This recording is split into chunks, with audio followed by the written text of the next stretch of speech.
In the 5th grade, I had a debilitating experience with stage fright. And I've known from the 2nd grade that the only thing I wanted to do back then was be an actress.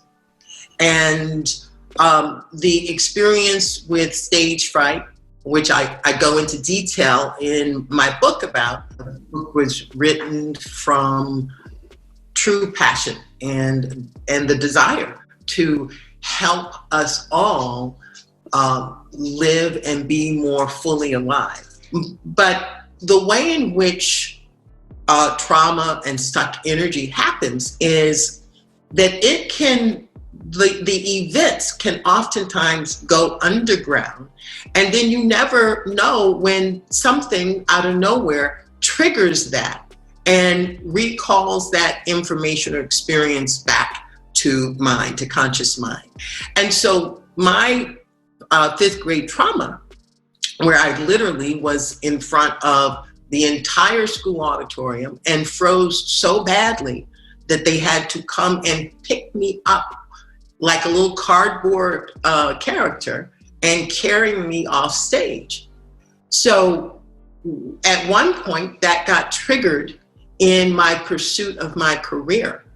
And it was really odd. It only happened with auditions. But there was a period of time where literally trying to get through an audition, or get ready for an audition, I would shake uncontrollably.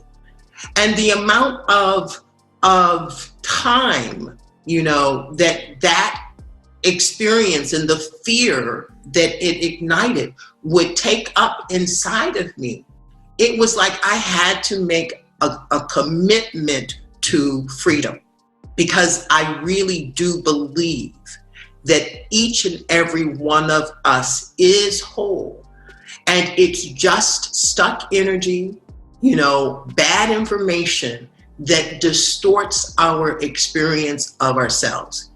And if we can just get better information and learn how to interrupt that pattern, we can truly access more of ourselves.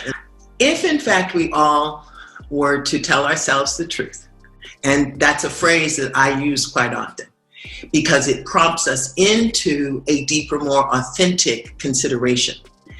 If we are to tell ourselves the truth, we each have experienced what I call hurts, dramas, traumas, upsets, and disappointments.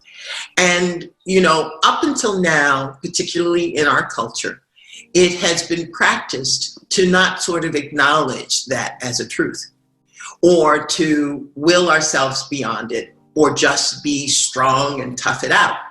Our history has taught us to do that.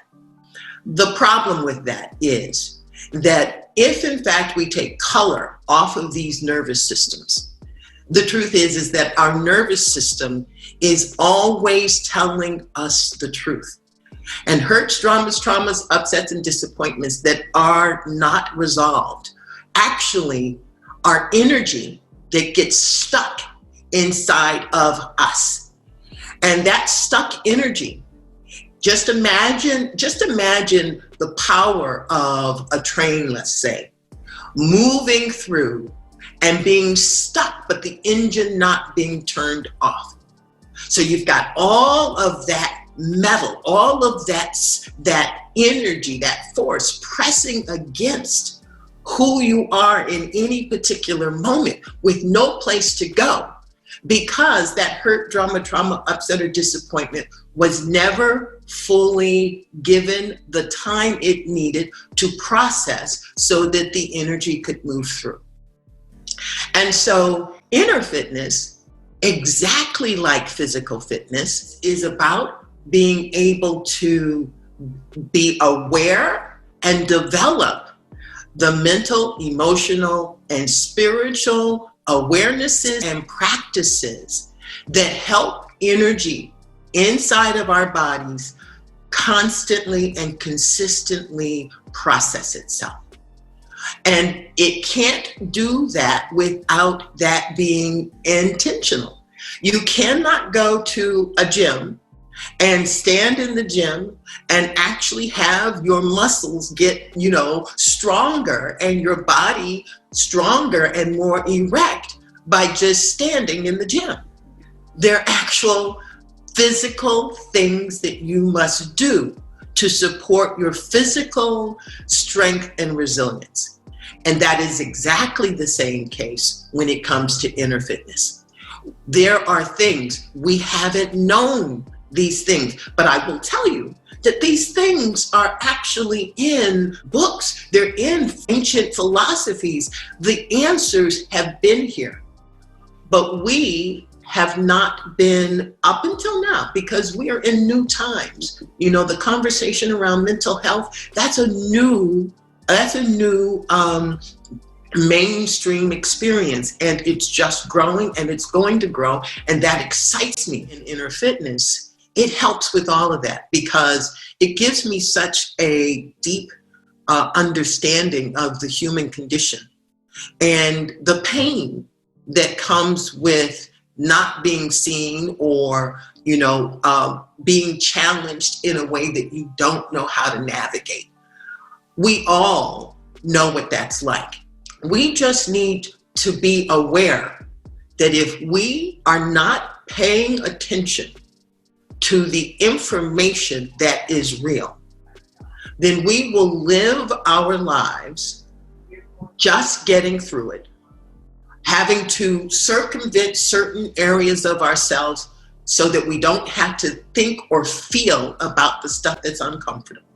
The feeling of abuse and then heaping that onto ourselves over and over and over again, it weakens us. That, to me, is not thriving. It's one of the reasons it is so important for us to realize that we are holistic beings, and we don't live in, our experiences don't live in isolation. They live in every cell of our body.